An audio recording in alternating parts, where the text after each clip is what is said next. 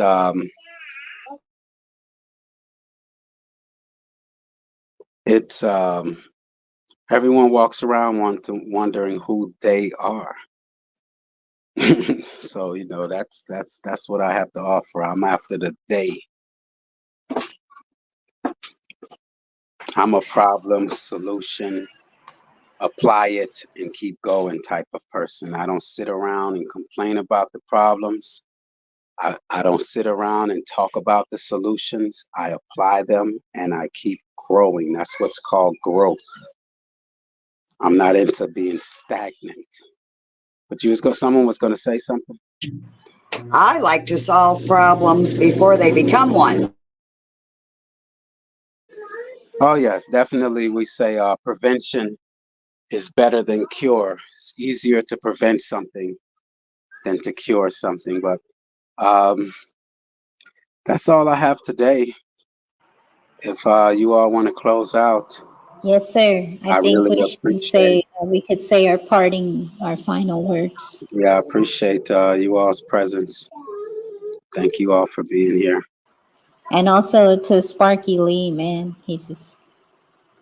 I was so humbled by his enthusiasm, honestly, because usually when I reach out to people that do stuff like this, they kind of tell me to F off, but I'm really glad that Sparky came in, man. He was enthusiastic. He was dropping off his girl, and then he got back on, and I could tell that he was driving and he was on here. So I'm just humbled. I'm floored by all the enthusiasm that came in.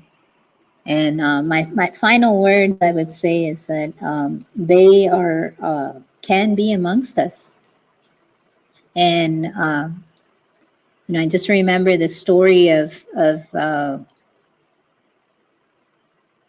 when kings wanted to go in and get the climate, get a feel for the climate of their subjects. They didn't go as kings because everybody is a yes man to the king. So they would go undercover. They would go in the disguise of a commoner to see what was going on, to take the temperature of their subjects. So I would say appearances are deceiving. Let's look beyond the appearance. There are red flags that go off in our intuition, and it's best to heed them sooner rather than later. And there's many things that have been presented today, biological markers in particular, that you can use to aid that discernment.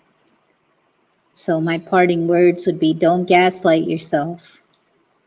Appearances can be deceiving,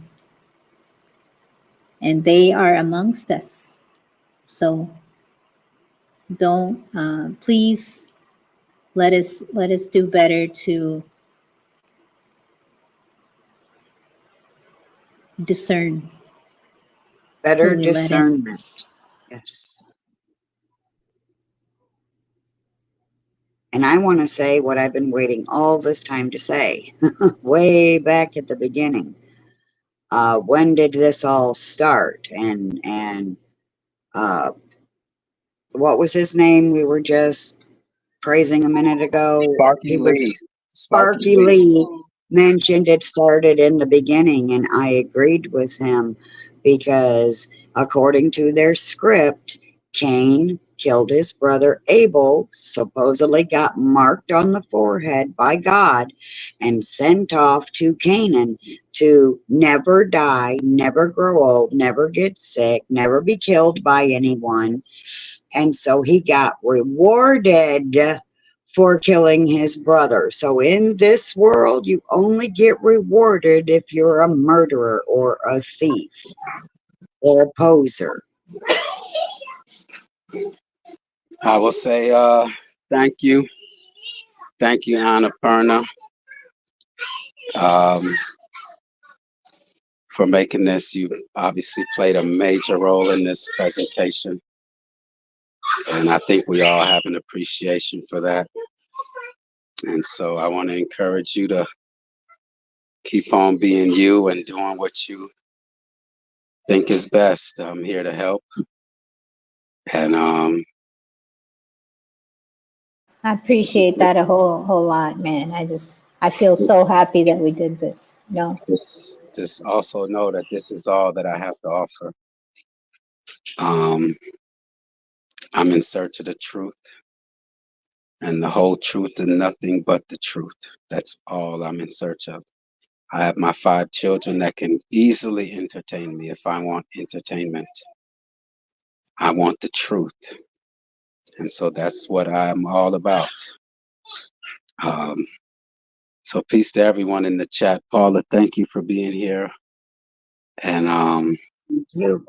Sparky Lee, I want to thank Sparky Lee once again. And I can't say enough that, this was all Anna's idea. And I'm glad that she put that idea out there, and here it is. Sparky Lee is someone that I thought I would never be able to get in contact with, and 4 days later, here he is on the live. So I thank Anna for that also. But Anna, I know you have to go, and Paula, I know you've been trying to get some rest, so Thank you. So I just want to say thank you for making this happen. Thank you to the chat, Maggot, Dean. Thank you. Thank you to everybody here. And I'm just so glad this happened, man. I'm just so glad it happened. It finally happened. So thank you for I'm very creating that grateful. space. I'm very grateful as well. Thank you all. And if Much anyone love. has any idea on anything that subjects that they would like to cover, I'm open. As long as it deals with truth, I'm not into beliefs. Just as long as it's direct truth, something that we know. Exactly. So there's a lot that I still have to learn, and I don't have time to learn everything. So I hope this stream showed everyone that I'm The realist. So peace to everyone. I appreciate y'all. Peace to In the Groove. And on that, I'm gonna leave out on In the Groove. Y'all know what I do. Heck yeah, I'm gonna go out there and watch this. All right. Appreciate you, Paula. Thank you. Appreciate you. All right. Take care.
Mic check, mic check.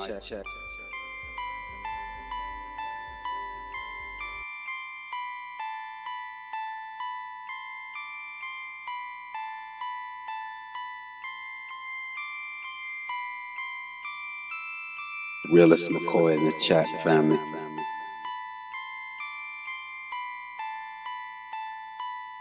On a next level. I'm not here for the play.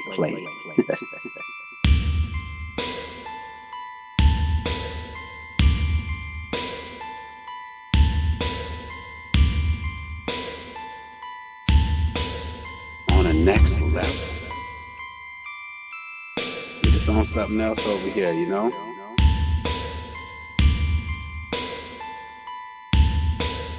We see a problem.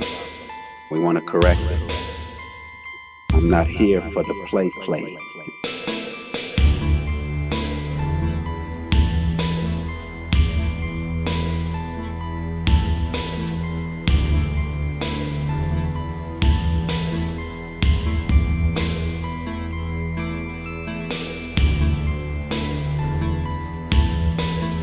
On a next level.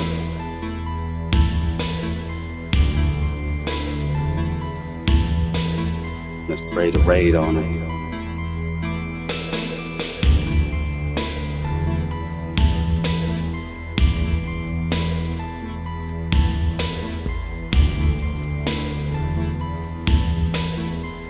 Fully focused. I'm fully focused. On a next level.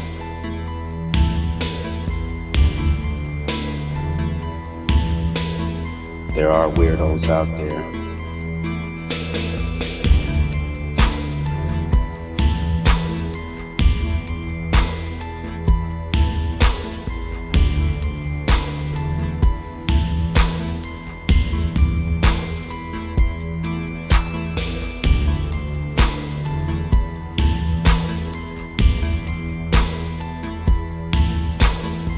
Infested with those cockroaches. Let's pray the raid on it.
Pray the raid on it.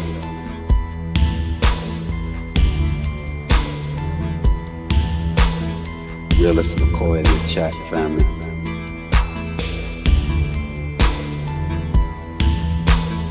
On a next level.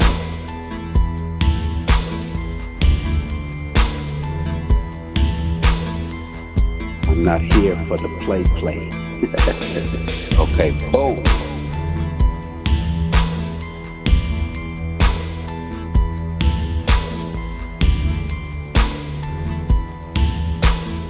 Mic check, mic check.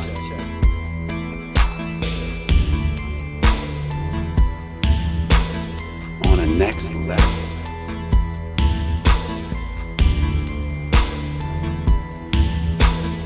Mic check, mic check. Turn the music off.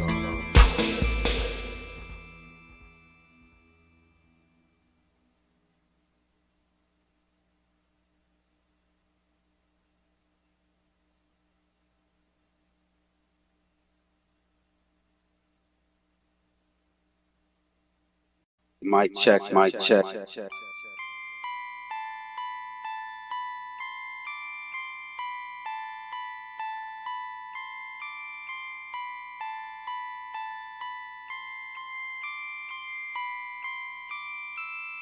Realist McCoy in the chat, family.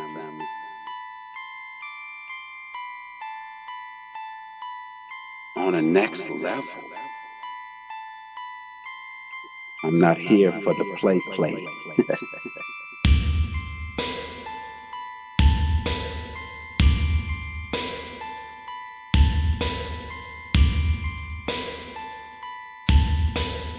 On a next level. You're just on something else over here, you know?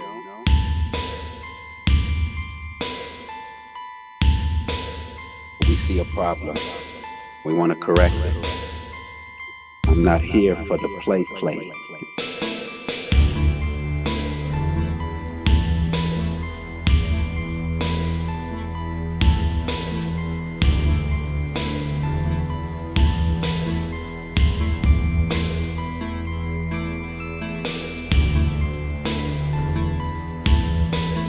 On a next level.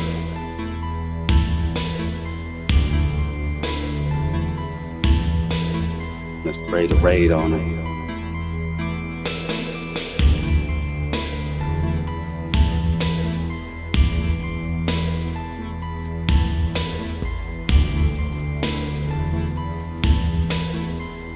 Fully focused.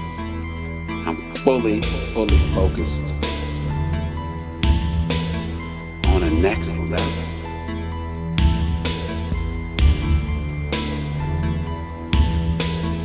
There are weirdos out there.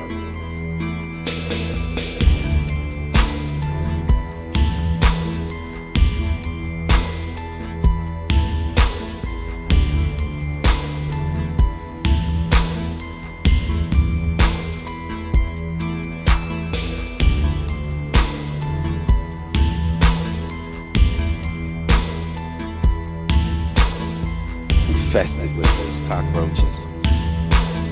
Let's pray the raid on them.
Pray the raid on it.